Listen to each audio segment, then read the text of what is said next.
जैसे आपने ज़िक्र किया शेफ़ाली का, तो उसका भी ये कहा जा रहा है कि उसने एंटी एजिंग और इस तरह के वेट लॉस करने के लिए उसने ऐसे ड्रग्स लिए जिसकी मेन रीज़न ये बन रही है कार्डियक अरेस्ट, तो बस एक हम टैग दे रहे हैं। जी। तो ये जो हम सारे मेडिकेशन कह रहे होते हैं खुद से कि हम यंग लगें, हम खूबसूरत लगें, हम पतले लगें, तो ये भी रीज़न बन सकती है कार्डियक अरेस्ट की? जी, जी, बिल्कुल। देखिए हार्ट का जो मसल है ना, वो अब जैसा दिल 1 मिनट में 70 या 80 मरतबा धड़कता है।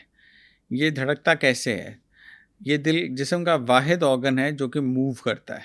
आपका जिगर एक जगह खड़ा है, गुर्दे एक जगह खड़े हैं, दिमाग एक जगह खड़ा है, ये हिलता रहता है। दिल आपका आपकी पैदाइश से लेकर आपकी मौत तक ये हर वक़्त धड़क रहा है। ये हुँ। कैसे धड़कता है? ये धड़कता है, एक इलेक्ट्रिकल करंट इसके अंदर चलता है। वो इलेक्ट्रिकल करंट कैसे चलता है? वो चलता है कुछ केमिकल्स की वजह से। वो केमिकल्स में मोस्टली जिस तरह सोडियम है या पोटेशियम है या कैल्शियम है या मैग्नीशियम है, आपके थायरॉइड हार्मोन्स हैं, ये सारा कुछ मिलके दिल को चलाते हैं।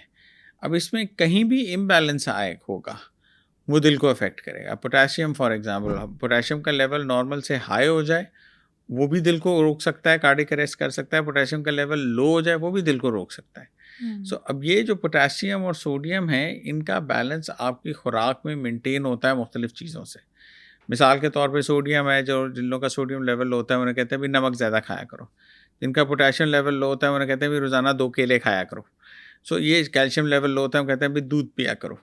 सो ये चीज़ें आप अपनी डाइट से मेंटेन करते हैं। अगर डाइटरी आप चेंजेस करने लग जाएँगे, जो कि वेट लॉस के केस में बड़ी रेडिकल चेंजेस होती हैं। पेशेंट्स जो कि वेट लॉस तो कोई डाइटरी मॉडिफिकेशन कर रहे होते हैं या कोई डाइट फॉलो कर रहे होते हैं, या जो वेट लॉस की ड्रग्स अब आ गई हैं, वेगोवी है हुँ। और टूजूनो है या ज़ेम्पिक है, इन सब की वजह से वेट लॉस के लिए आपको ये सारी ड्रग्स वेट लॉस इनकरेज करती हैं। और ये किस तरह से इनकरेज करती हैं? ये आपकी भूख ख़त्म करती हैं। आपकी भूख ख़त्म होगी, आप खाएँ-पिएँगे कम, आप कम खाएँ-पिएँगे, तो ये सारे इलेक्ट्रोलाइट्स के एब्नॉर्मैलिटीज़ आएँगी। उससे आपके हार्ट के ऊपर असर होगा ही होगा, लाज़मी होगा। चाहे हम थोड़ा करें, चाहे ज़्यादा करें, होगा। और उसको कार्डियक अरेस्ट का रिस्क बढ़ाता है। सर मुझे ये बताइएगा कि जैसे आप बता रहे हैं कि ये जितने भी हम डाइटरी चेंजेस भी लेकर आते हैं उसकी वजह से भी रिस्क बढ़ जाता है। एक चीज़ और है कि जब भी जैसे यंगस्टर्स हैं वो बहुत ज़्यादा स्ट्रेस फ़ील करते हैं छोटी-छोटी चीज़ों का। पढ़ाई में कोई इशू हुआ स्ट्रेस फ़ील कर लिया, रिलेशनशिप में कोई इशू आया स्ट्रेस फ़ील कर लिया, स्टैमिना, पेशेंस बहुत कम हो गया है। तो वो जब स्ट्रेस फ़ील करते हैं ना तो उनको एकदम ऐसे फ़ील हो रहा होता है कि साँस खींच-खींच के लेना पड़ रहा है। यहाँ पे बोझल-बोझल सा फ़ील हो रहा है जैसे यहाँ पे किसी ने सीने पे कुछ रख बोझ दिया है। रखते तो हैं। क्या जी। ये भी एक कार्डियक अरेस्ट का साइन है? देखिए, हम आमतौर पे ये कहते हैं कि अगर आपको हार्ट अटैक हो रहा होगा, तो आपको छाती में घुटन महसूस होगी।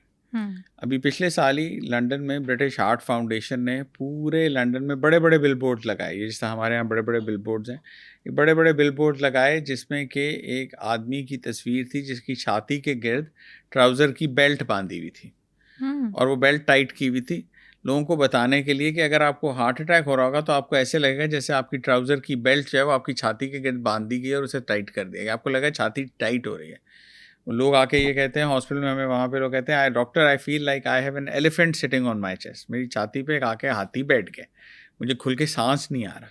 सो यस, ये हार्ट अटैक की एक अलामत है, हुँ। लेकिन सिर्फ हार्ट अटैक की वजह से ये नहीं होता, और चीज़ें भी हैं जो इस तरह कर सकती हैं। आपके से जो फेफड़ों की कुछ तकलीफ़ हैं उनकी वजह से हो सकता है, स्ट्रेस की वजह से हो सकता है, टेंस सिचुएशन हो उसमें हो सकता है, आप कोई हॉरर मूवी देख रहे हो तो हो सकता है। तो मतलब इस तरह की और चीज़ें हैं, स्ट्रेसफुल सिचुएशंस बिल्कुल इसको ट्रिगर कर सकते हैं। यंगस्टर्स में हम ये बहुत देखते हैं। ओवरवेलमिंगली हमारे, बल्कि लंदन में हमारा, मैं किंग्स कॉलेज हॉस्पिटल में हूँ, तो वहाँ पे हमारे वार्ड, हमारा कोई 40 बेडेड वार्ड है, तो उसमें एक साइड पे उन्होंने 5 बेड जो हैं वो टीनेजर्स के लिए एलोकेट किए हुए हैं, हुँ। कि इस पे वो टीनेजर्स एडमिट होते हैं जो कि हार्ट की इस कंप्लेंट के साथ आते हैं। उनको हार्ट का कोई देखने में सीरियस मसला नहीं होता, लेकिन उन्हें हम 24 घंटे या 48 घंटे एडमिट करके ऑब्जर्व करते हैं, हार्ट की बीट को चेक करते हैं, हार्ट उनके प्रेशर्स को देखते हैं, उनके ऑक्सीजन लेवल्स को देखते हैं कि कोई मसला तो नहीं है। और 24 घंटे के बाद या 2 दिन के बाद वो फिर घर चले जाते हैं सब कुछ चेक करवा के कि हाँ, नहीं सब ठीक है। हुँ। यंगस्टर्स में ये है अनफॉर्चुनेटली। और अब एक्सपोज़र टू इन्फॉर्मेशन है। इंटरनेट की वजह से सब कुछ अब information floods into our rooms, into our homes. Youngsters को एक्सेस है उस इंफॉर्मेशन पे, और उस इंफॉर्मेशन की वजह से लोग परेशान भी होते हैं। जब वो कहते हैं if ignorance is a blessing it's a folly to be wise, तो कभी कभार बेहतर होता है कि आदमी को ना पता हो कि क्या मसला है, बजाय इसके कि आपको पता हो और उससे फिर आप जब आपको ज़रा सी भी तकलीफ़ होगी, आपने अगर इंटरनेट पे पढ़ा हुआ है कि जी दिल छाती में घुटन जो है वो हार्ट अटैक में होती है, आपको तो छाती में घुटन होगी, आप वैसे ही परेशान हो जाएंगे। बिल्कुल सही वरना बात। आपको नहीं पता होगा कि ये हार्ट अटैक में है। जैसा मैंने अब बोल दिया, जो सुनेंगे उनको पता लग गया, तो कल को उन्हें घुटन होगी, वो भागे भागे हॉस्पिटल जाएंगे, मुझे हार्ट अटैक हो रहा है, डॉक्टर साहब ने कहा था। हमने तो हुँ, पॉडकास्ट में सुना था, डॉक्टर साहब ने कहा था। शायद वो ना हो। बिल्कुल। आमतौर पे लोग समझते हैं कि ये वैसे ही तेज़ाबियत है, बदहज़मी है, 7 अप की बोतल पी लो, ज़्यादा नींबू पानी पी लो, इनो पी के डाल के पानी पी लो, उससे ठीक हो जाएगा। सो अब अवेयरनेस ज़्यादा है, इन्फॉर्मेशन ज़्यादा है, उसमें फिर डिसइन्फॉर्मेशन और मिस इन्फॉर्मेशन भी आती है। वो इन चीज़ों को उस वजह से जनरली लोग इस पे ज़्यादा रिएक्ट करते हैं।